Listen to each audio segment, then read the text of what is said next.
Olá pessoal, tá começando mais um vídeo de mães solo. Lembrando para vocês compartilharem, né, se inscreverem, continuar pedindo pro pessoal para poder se inscrever e tal, para dar uma força aqui pro canal. Mandar e-mails, né, curtirem e tal. Não percam os vídeos. Quem ainda não assistiu todos os vídeos, dá uma pesquisada aí, tá? Bom, hoje eu tô na rebeldia, tá? Eu recebi um e-mail que eu fiquei muito injuriada. Porque é o seguinte, tem algumas vezes, eu, por exemplo, quando eu paro para poder pensar na relação dos meus pais comigo e com a minha irmã do meio, a gente não tinha opção, tá? A gente tinha que viver aquilo ali. Então era um cabo de guerra os dois, a gente realmente era moeda de troca. Então essa é uma situação, essa é uma condição que você não tem para onde fugir. Aí eu recebo um e-mail que nem tem nada a ver com mãe solo, e eu me senti com vontade de falar até coisas minhas fora do Mãe Solo. Então se eu precisar mudar o nome do canal, eu mudo. Porque tem poucos vídeos feitos, tá muito no início, eu não tenho nem 30 dias ainda de canal. Muda e acabou. Pra vocês verem como é que hoje eu tô mãe da rebeldia. A mulher falando que mora junto com um cara, conheceram no boteco, ele mexe com drogas, ela não mexia, ela é arquiteta, começou a mexer com drogas, acabou diminuindo a quantidade de trabalhos, a família foi apoiando, os amigos apoiando, tentando ela tirar daquilo ali, o cara foi preso. Acharam que tinha conseguido resgatar ela. O cara ela foi preso porque os vizinhos denunciaram violência doméstica. Aí acharam que tinha conseguido resgatar ela, ele ficou preso, ficou tudo bem, ela começou a engatinhar de novo, o cara saiu, o que ela fez? Jogou o cara dentro da casa dela de novo.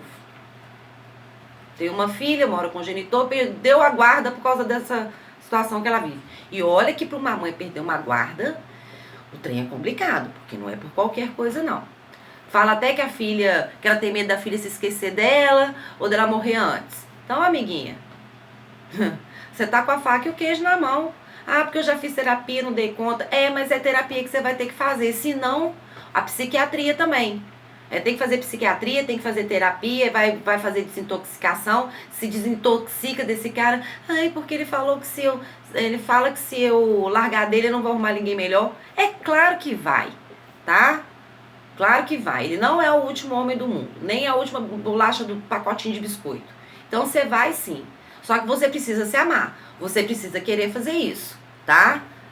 A gente entra numa situação por nossa culpa. E para poder sair dela, a gente sai porque a gente é por nossa culpa também. A gente paga pelas nossas consequências, boas ou ruins, ação e reação. Tudo que a gente faz tem reflexo, tá? Então você tem condição sim. Você tem que aprender a se amar, você tem que aprender a se valorizar. E para te falar a verdade, o que ele falou tem até um pouco de razão. Porque na condição que você tá, você não vai arrumar ninguém mesmo não. E o que é ótimo. Sabe? Que você tem tanta coisa pra você estruturar dentro de você primeiro, que a melhor coisa que você faz é realmente sair dessa relação e não ter ninguém. Vai cuidar da sua vida, sabe? Vai cuidar de você, do seu psicológico, do seu corpo, sabe? Pra daí você ter condição de entrar num outro relacionamento, tá? Bom, é o seguinte, depois desse e-mail dela, eu fiquei lembrando de algumas coisas que aconteceram muito quando a minha primogênita e a minha irmã caçula ficaram comigo. Eu, quando era mais nova, gente, eu tenho o tom de voz muito alto, o tom de voz ele é mais grave, então muita gente acha que eu tô sendo grossa. Eu não tô sendo grossa, mas eu não passo a mão em cabeça de amiga. Aliás, eu não passo a mão em cabeça de ninguém, sabe? Ou eu falo ou eu não falo. Prejudicar também eu não vou prejudicar ninguém não. Mas se eu tiver que dar o puxão de orelha, eu não quero nem saber. Então, assim, as pessoas que estão no meu lado, as pessoas que me conhecem há muitos anos. Eu tenho amigos de muitos anos, mas todas elas sabem como eu funciono, entendeu? Não dou de falciana e não dou nada disso, não passo a mão na cabeça de ninguém. E quando eu era mais nova, até pelo tipo de vida que eu tinha levado, eu fiquei muito brava com a vida, sabe? Eu achava que as coisas se resolviam, era tudo na porrada, porque era assim que eu fui tratada, né? Até eu sair de casa. Nunca fiz falta de educação com ninguém, mas na hora que o bicho pegava não tinha diálogo não, tá? Eu lembro do episódio da minha irmã caçula, por exemplo, que ela teve problema na escola. Eu tinha uma touquinha preta de bad boys, com aquele olhinho do bad boys. Não pensei 2 vezes. Peguei meu cacetete, entrei dentro do carro, botei a touquinha e fui pra porta da escola. Chegou lá, eles me barraram. Óbvio, né? Óbvio, uma louca, né? Chegando. Mas paguei o esporro. Uma outra situação foi... Essa eu não rio, não. Quer dizer, eu acho um pouquinho engraçado, mas muito mais do que como eu me senti do que aconteceu. Minha filha caçula, eu estava pagando uma escola particular para ela, escola particular, veja bem. E nesse dia a professora precisou fazer um exame, enfim, ela não foi dar aula. Colocaram uma outra criança lá, 9, 10, 12 anos. E a minha filha pediu para poder ir ao banheiro. Inúmeras vezes ela pediu para ir ao banheiro. Ó, meu coração até dói. Sangra de lembrar disso. Sangra de lembrar disso. Aí, a menina não deixou.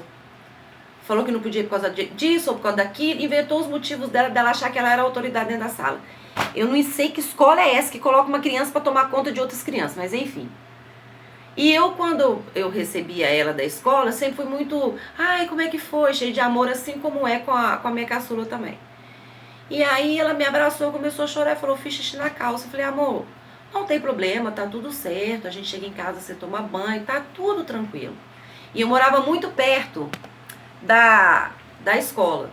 Só que na hora que a gente chegou em casa, ela falou assim, não, mamãe, eu fiz xixi na calça porque a menina que estava tomando conta da sala não deixou eu ir no banheiro. Falei, menina? É, porque a professora foi fazer não sei o quê. Aí até aquele ponto, eu tava raciocinando como eu ia resolver o problema. Só que no meio do raciocínio eu resolvi ligar pra minha mãe. Porque depois que minha mãe aceitou o meu relacionamento com meu ex-marido, a gente voltou a conversar, trocava figurinha e tal. Ela falou assim, não deixa o corpo esquentar não, vai lá. Rapaz, eu fui. Eu fiquei lembrando um comentário da amiga minha aí, falando assim, minha irmã caçula botava fogo no parquinho. Rapaz, eu quebrei o parquinho. Eu já fui chegando, botando os 2 pés no portão. Tinha outras crianças lá e os pais. Aí, pra eles, o circo tava armado. Todo mundo queria parar e ficar vendo. Eu falei, ó, se eu fosse vocês, eu ia embora. Porque o que eu tenho pra falar, nem adultos serve pra ouvir. É proibido até pra maiores de 60 anos. E acabei com a escola, estava quase no final do ano, tinha festa de formatura. Eu acabei fazendo essa festa de formatura pela minha filha, mas eu queria acabar com a escolinha. E poderia ter feito isso, mas eu não fiz por falta de informação. Aliás, eu não sou dona de verdade nenhuma, de informação nenhuma. O que eu sei é de experiência, o que eu posso passar eu passo. Eu não posso, eu não passo. Eu queria vir hoje até descabelada, despenteada, por poder ser meio dessa mulher, dessa Maria que mandou pra mim, pelo amor de Deus. Eu espero que ela tenha entendido até o que eu tenha falado. E aí, quebrei o parquinho, gente. Eu paro pra pensar hoje, nada melhor que a maturidade, né? Se eu vivesse uma situação dessa, o processo seria completamente diferente, né? Seria completamente diferente. Sentar, conversar, né? Processar se precisar, mas a postura seria diferente. Aí, beleza. A gente acabou mudando desse lugar onde a gente estava, fomos para um outro bairro, porque eu sou mãezona mesmo, então assim, se a minha filha fala, tô infeliz porque tá acontecendo isso, eu dou um jeito da felicidade voltar. Tá errado? Eu acho que tá, mas é mais forte do que eu. Porque a gente se frustra todo dia com alguma coisa, né?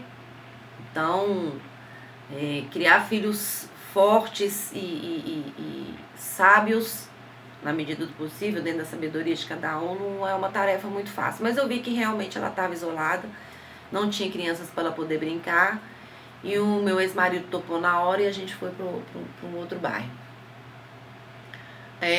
E aí foi ótimo, Juntava, aí beleza, aí juntava junto com ela para assistir a sessão da tarde, porque aí ela já estava morando comigo, aí eu fui ver o que era mãe. Mas teve também um episódio muito triste nessa época, porque quando eu fui convidada a sair de casa, que ela ficou alguns anos morando com o pai, eu tinha que ir vê-la a pé, porque eu não tinha dinheiro para pegar ônibus, eu não tinha carro, o meu dinheiro mal dava para pagar a vaga onde eu morava. Eu trabalhava num estúdio, cortando fotografia, e aí comecei a ter interesse pelas filmadoras, né, que eram muito pesadas e tal. Quando eu vi, eu tava lá sendo cinegrafista também, que foi ótimo, porque eu não tenho medo de nada não. Se tiver que fazer, a gente faz, sabe? E aí que a minha situação melhorou um pouco. Então, às vezes eu ia a pé, não conseguia ver, não dava para ficar muitas horas na porta esperando ela acordar. Eu não era muito, nessa época, não era convidada a entrar para poder esperar. Então, quando ela veio morar comigo, teve uma frase dela que me deixou muito triste. Foi quando ela me perguntou o que eu era. E eu achava que era saber que eu era mãe dela. entendeu? E ela não sabia. Então, assim, foi... Nossa Senhora, doeu lá na alma saber que parei aquele serzinho ali, ele nem sabia o que eu era. Mas depois disso foi ótimo. A gente passeava, a gente fazia as nossas coisas. Eu sempre dentro da muita grosseria. Eu lembro para a casa que tinha nessa escolinha aí. Às vezes ficava até 10 horas da noite fazendo para a casa, ela dormindo em cima da mesa, assim, sabe? Mas tinha que ser com a letra dela, porque se não fosse com a letra dela, eles reconheceriam. Então, né, ia vir os danados dos bilhetinhos. E ela foi crescendo. Depois, a minha irmã junto, aí com 18 anos, a minha irmã, né, como eu contei pra vocês, picou mula, caiu no mundo, e ficou nós duas. E a gente aproveitou muito. Mas até mesmo na época que a minha irmã caçula estava aqui, a gente aproveitava muito. Eu fiquei com muitos resquícios da minha mãe, assim, sabe? Muitos medos de alguma coisa. Porque, por exemplo, minha mãe trabalhava 2 empregos, a referência era ela. Quando eu fui convidada a sair da casa dela, eu achava que eu tinha que ter 2 empregos. Minha mãe trazia umas compressas de casa, do hospital para fazer de pano de poeira e pano de fogão. E eu perguntava para ela por quê, e ela falava comigo que era muito caro. Quando eu fui ter minha casa, eu falei, lasquei, vou ficar pobre por causa de pano de poeira, pano de chão e pano de fogão. Quando ela me botou pra fora, ela falou comigo assim, eu não te dou 6 meses pra você estar grávida de novo. Graças a Deus, isso aí não vingou, assim como os paninhos também não. Então, tudo que a minha mãe falava, entrava de ficar enraizado. Eu tenho muita coisa enraizada da minha mãe aqui ainda, sabe?